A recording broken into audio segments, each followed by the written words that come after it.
సందడి చేయాల్సిన కుర్ర హీరోలకి అసలేమైంది? తమవైన సినిమాలతో అలరించాల్సిన యంగ్ స్టార్స్ ఇలా డిజాస్టర్స్ ని ఎందుకు ఫేస్ చేస్తున్నారు? 3 హిట్లు 6 ఫ్లాప్లు అన్నట్టుగా ఉన్న సాగుతున్న వీరి సినీ కెరీర్ ఇకనైనా స్పీడ్ అందుకుంటుందా? హీరోలు కెరీర్లో యమ స్పీడ్ చూపిస్తుంటే టైర్ 2 హీరోలు మాత్రం సాలిడ్ సక్సెస్ కోసం చక్కర్లు కొడుతూనే ఉన్నారు. క్రాక్, ధమాకా వంటి వరుస విజయాల తర్వాత Tiger Nageswara Rao, Ravanasura, Mister Bachchan, Eagle వంటి వరుస అపజయాలతో డీలా పడ్డాడు మన మాస్ మహారాజ్. ఇక మాస్ జాతర మూవీతో అయినా హిట్ కొడతాడో లేదో చూడాలి. యంగ్ హీరో రామ్ పోతినేని పరిస్థితి కూడా ఇంచుమించు ఇదే విధంగా ఉంది.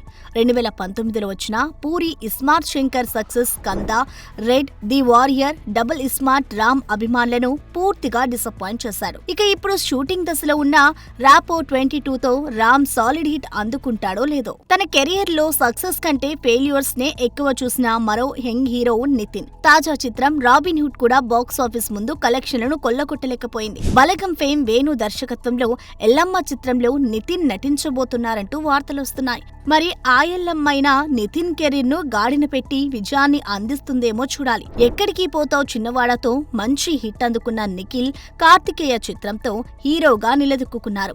అయితే ఆ చిత్రానికి సీక్వెల్ గా వచ్చిన కార్తికేయ 2 పాన్ ఇండియా స్థాయిలో మంచి సక్సెస్ ను అందించిన ఆ తర్వాత నిఖిల్ కెరీర్ పూర్తిగా గాడి తప్పింది. ఇక ఇప్పుడు స్వయంభూ మూవీతో తన అదృష్టాన్ని పరీక్షించుకోనున్నారు హీరో నిఖిల్. వెనుక మెగా, అక్కినేని అనే స్టార్ ట్యాగ్స్ ఉన్నప్పటికీ ఒక్క విజయం కోసం ఎదురు చూస్తున్నారు ఈ బ్రాండ్ వారసులు. అటు మెగా హీరో వరుణ్ తేజ్ కూడా తొలి ప్రేమ విజయం తర్వాత ఆ స్థాయి సక్సెస్ ను చూడలేకపోయారు. ఇక అక్కినేని అఖిల్ సుసింద్రి మూవీతో అతి చిన్న వయసులోనే సినీ రంగ ప్రవేశం చేసిన ఈ కుర్ర హీరో ఖాతాలో ఇప్పటి వరకు ఒక్క అదిరిపోయే హిట్ కూడా లేకపోవడం గమనార్హం.